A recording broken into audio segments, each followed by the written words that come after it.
First, effective immediately, the FDA will be notifying physicians that the use of well, let's see how we say that. Acetaminophen. Acetaminophen. Is that okay?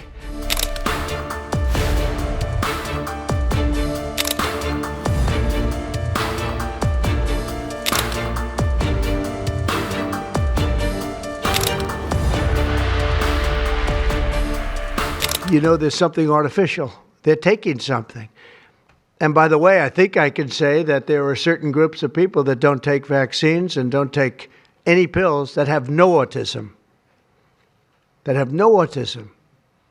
Does that tell you something? That's currently, is that a correct statement, by the way?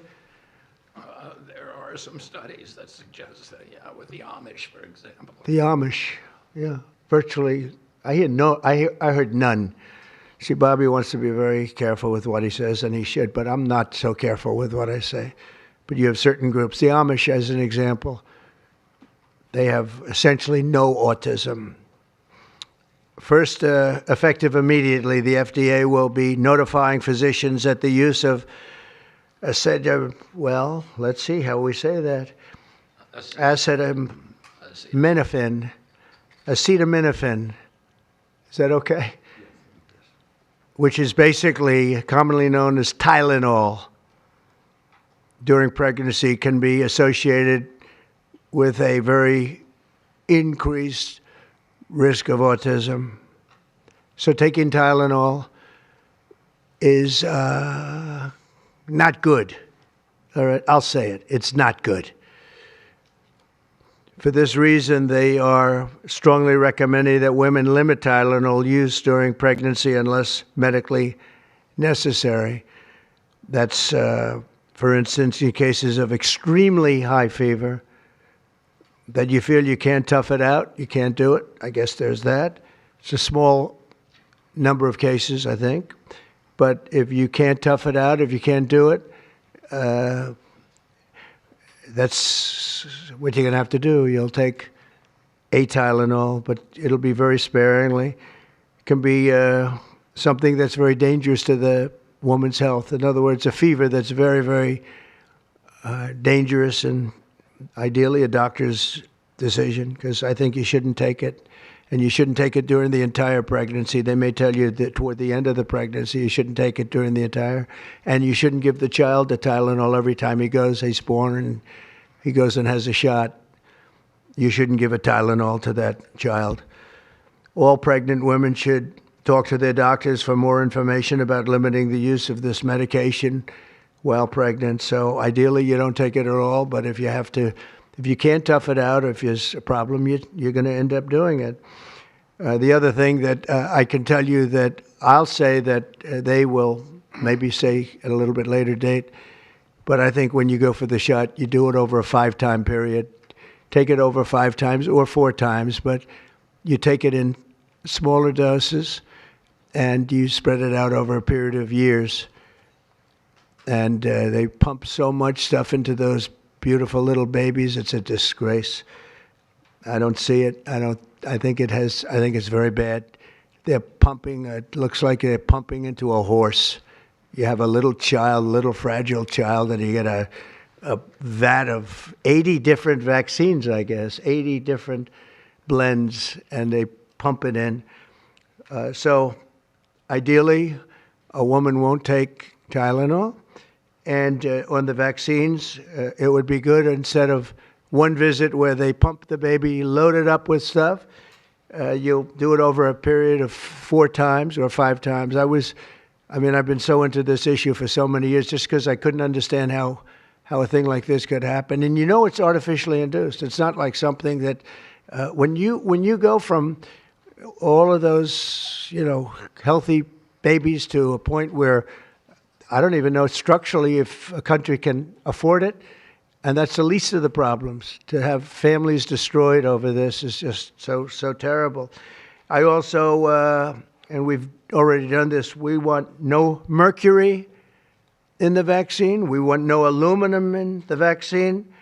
The MMR, I think, should be taken separately. This is based on what I feel the mumps, measles, and all the three should be taken separately.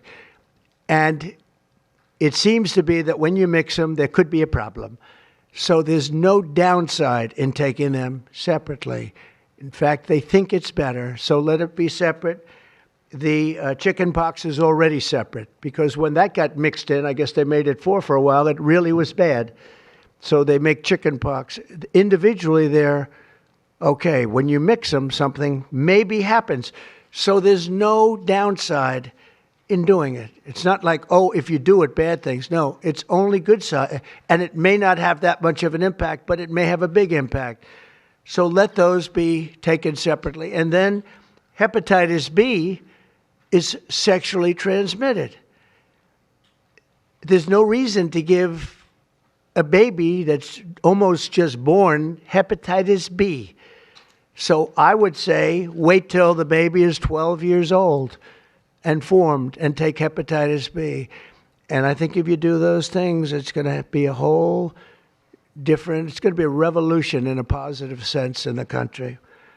The FDA will be updating the label of an existing drug to reflect potential benefits in reducing some autism symptoms. This gives hope to the many parents with autistic children that it may be possible to improve their lives. That's one of the things that I'm very, very happy about. I mean, this was mostly going to be on how not to have the child affected, but we've learned some pretty good things about certain elements of genius that can be given to a baby, and the baby can get better, and in some cases maybe substantially better.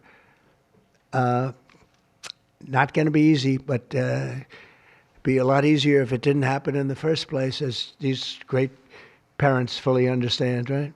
They fully understand. I feel so terribly for... I have so many friends with autistic children. It's a tough situation. Finally, to help reach the ultimate goal of ending the autism fever, the NIH will be announcing 13 major grant awards from the Autism Data Science Initiatives. And to be honest with you, to me, that's the least important. It's not even a money thing at this point. There's so much money, but they have to do, and they have to move quickly. When the alternative is that nothing bad can happen, let's do it now. I was just saying to Bobby and the group, let's do it now.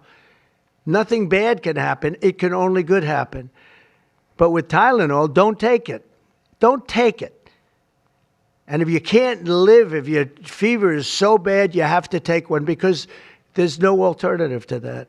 Sadly, first question, what can you take instead? It's actually, there's not an alternative to that. And as you know, other of the medicines are absolutely proven bad. I mean, they've been proven bad with the aspirins and the Advils and others, right? And they've been proven bad.